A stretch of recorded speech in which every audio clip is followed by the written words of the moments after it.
Welcome to Frality for all your VR and AR news. The first Sword Art Online VR headset is finally here, letting you soon full dive into the world of SAO. But before you take out your swords to clear all the floors, make sure you completely destroy that subscribe button on your way in. And with that said, let's dive right into it. After waiting for so long, we finally got some big news about a Nerve Gear-like headset finally coming out in real life. And also a lot of big news from some other companies that are working on the exact same thing. So for those who don't know, let's have a quick recap.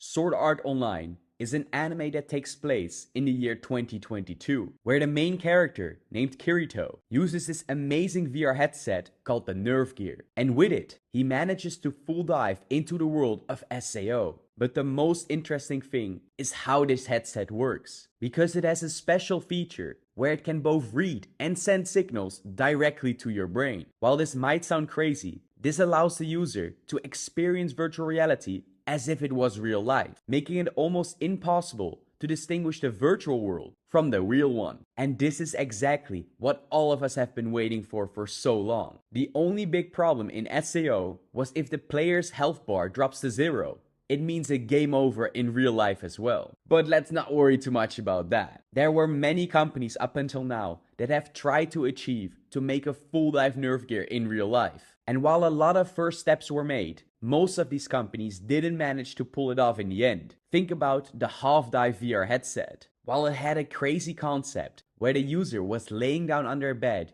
just like we see in Sword Art Online. However, the headset did not include a BCI, that stands for Brain-Computer Interface. So it wasn't capable of sending or receiving signals from your brain. And in the end, the project actually didn't come out. But one of the biggest news we had for a long time is that the first official VR headset with a brain-computer interface is finally here. The big VR company called Varjo is the maker of one of the highest end VR headsets in the whole world, with one of their most famous headsets having a screen quality that is as high as the human eye can perceive. And the company now announced that they made their first VR headset with a brain-computer interface into it. And it even looks almost exactly the same like the Nerve Gear from SAO. So let's talk about how it actually works. Because Varjo partnered up with a company called OpenBCI. And you might have heard about them before, because they are the same company that is working together with Valve on their neural face headset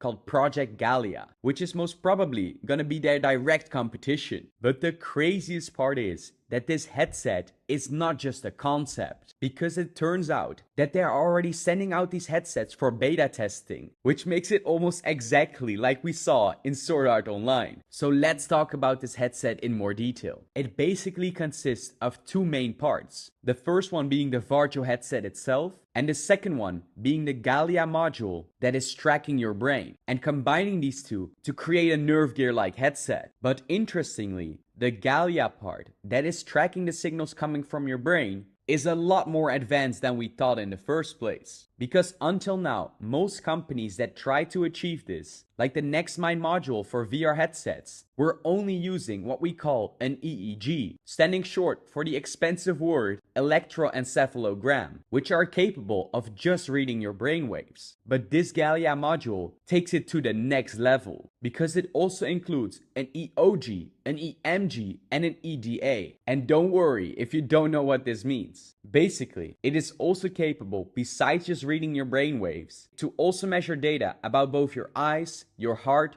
your skin, and even your muscles, making it the most advanced brain-computer interface that we have ever seen integrated into a VR headset. And while they are sending out their beta products, they are actually planning on releasing this headset this year, exactly like the release date of Sword Art Online. Do keep in mind that it is not possible to send signals back to the brain yet, as the only company that has managed to achieve this was by using a brain implant from none other than Elon Musk's company called Neuralink. But this is definitely the biggest step and closest we can get to a full dive Nerve Gear right now. But it gets even better.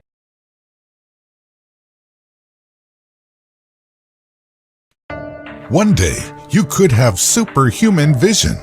Play your favorite albums in your head. and download your brain to a computer. Though this may sound like an episode of your favorite science fiction show, Elon Musk and his team at the neural tech startup Neuralink believe that their electronic brain-computer interfaces could make this possible. You're a neuroscience company, and you're working to build basically an interface to the brain. Yeah. Electrode to neuron interface at a micro level. Okay, what is that? Like, I'm gonna have like a plug in my head that's gonna fit into a hard drive? Like, or how does that work? Yeah. A chip and a bunch of tiny wires. This would be implanted surgically. And it would do what? Could you input? Could you download Jim? Yes. What?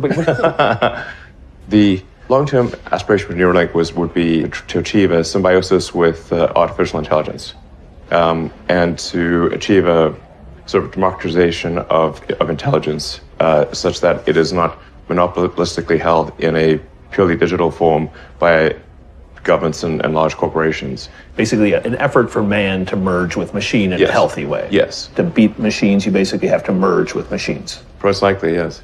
Essentially, how do we ensure that the future constitutes the sum of the will of humanity? And so if we have billions of people with a high bandwidth link to the AI extension of themselves, it would actually make everyone hyper smart. Merging the human brain with a computer would truly change our species forever. Researchers are developing technology that can transfer data between computers and our brains. No, we don't need to change the fundamental things that we desire. We need to change the way that we go about achieving them. People desire, peace of mind, to be peaceful inside yourself. This is something almost everybody wants. So, you listen to the commercials on television and you get this idea that if I want peace of mind, I need to fly to the other side of the world to some idyllic island and spend lots of money and create enormous amounts of pollution in the process in order to get peace of mind. And this is just nonsense. I mean, you don't need to change your basic desire to have peace, but you can achieve it right here. You don't need to fly to the other side of the world. And similarly, people want to be loved and they want to love, but it doesn't really cost so much money. You don't need these, entire industries that are supposed to make you more attractive or whatever. In order to have love in your life, you can achieve it much more cheaply and in a much more healthy way for you and the environment. So the basic desires of human beings, yes, it's very difficult to change them, and we don't need to change them.